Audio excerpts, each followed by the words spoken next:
For demonstration purposes, the Oracle Flash storage system shown in this video has been brought offline.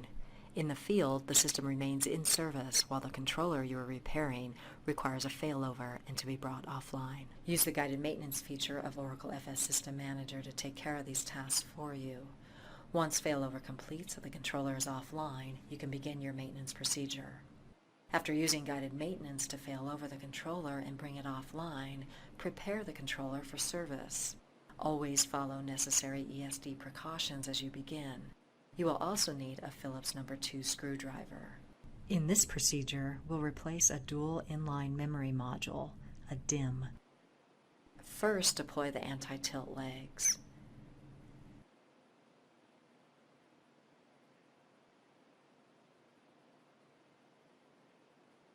Next, slide the controller into the service position.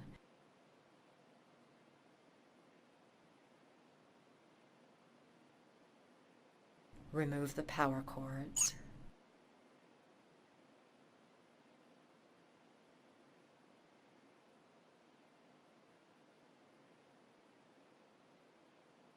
Then loosen the thumb screws and remove the top cover.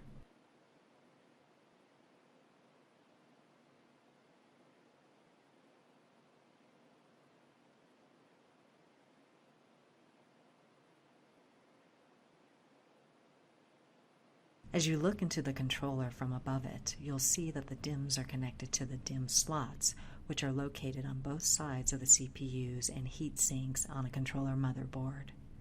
A base system has 2 DIMMs and a performance system has 12. In this example, we're working with a performance system. First, disconnect each of the cables connected to the drive compartment.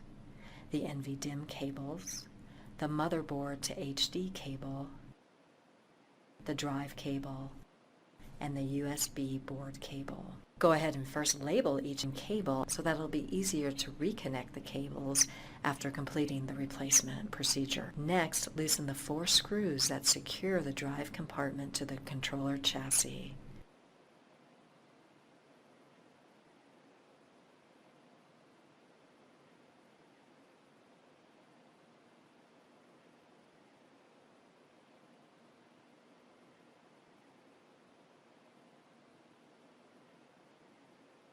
Carefully lift the drive compartment into the service position. Then remove the clear plastic air duct. To do this, first loosen the 2 screws and remove the brackets on both sides of the air duct.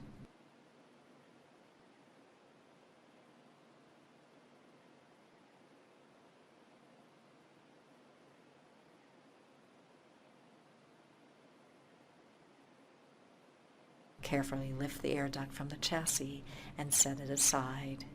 At the back of the controller chassis, you can press the Fault Remind button to illuminate the fault LEDs associated with a faulted DIMM. Look closely. The small fault LEDs are located next to each of the DIMM slots. Note, an unplugged controller has about 60 seconds of remaining capacitor power to light the LEDs. The release tabs are located on both ends of each DIMM. Gently press on the tabs to release the DIMM from the slot and remove it. Set it aside on an anti-static surface.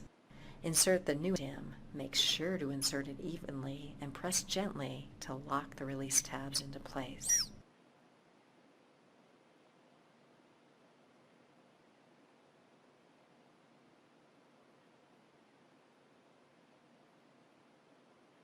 Next, insert the plastic air duct.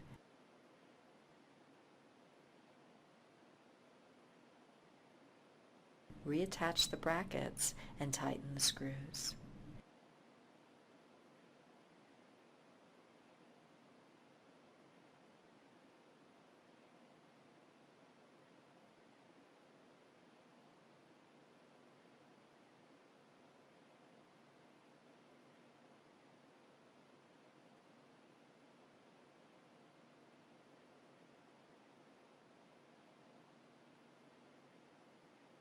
Carefully lower the drive compartment into place and secure it by tightening the 4 captive screws.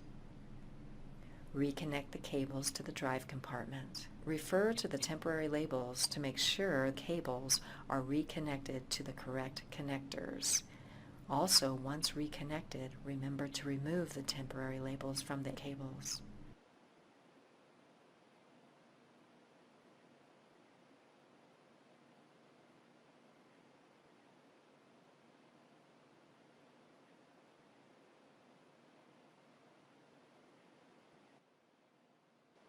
Close the top cover of the controller and tighten the thumb screws.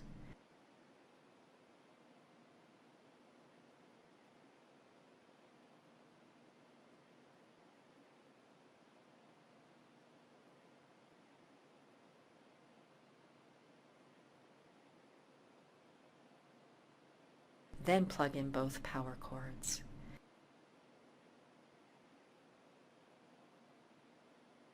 Return the controller to the rack position.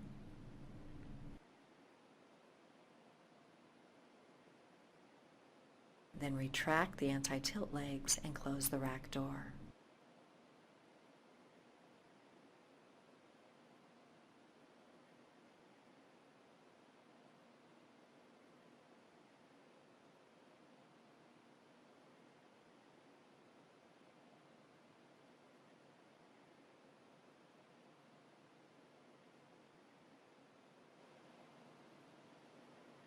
This concludes the process for replacing a DIMM in an Oracle FS system.